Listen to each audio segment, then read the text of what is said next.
Hello বন্ধুরা, কেমন আছো?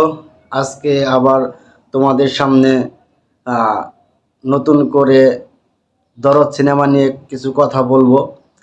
দরদ সিনেমাটা আসলে দর্শকের কাছে কতটা গ্রহণযোগ্যতা পেল এবং কত টাকা আয় করলো এই 4 দিনে দরদ সিনেমা, সেই সম্পর্কে তোমাদের সামনে কিছু কথা বলবো।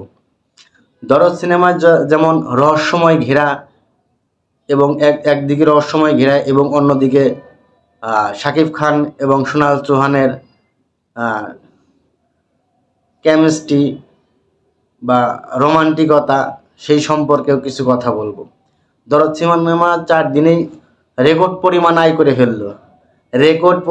করে ফেললো দরদ সিনেমা।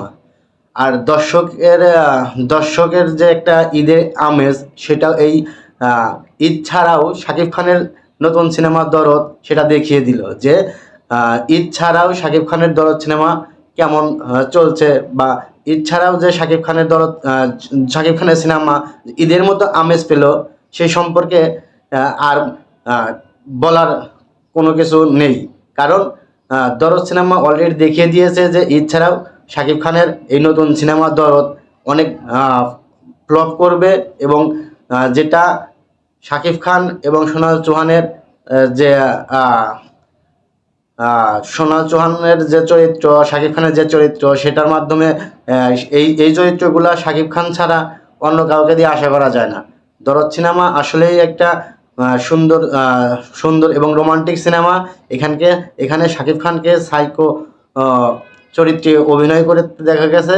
আর শাকিব খানের নতুন এই চরিত্র কে যেমন দর্শক গ্রহণ করেছে, ঠিক তেমনি সোনাল চৌহানের ফাতেমা চরিত্র দর্শক খুব সুন্দরভাবে গ্রহণ করেছে।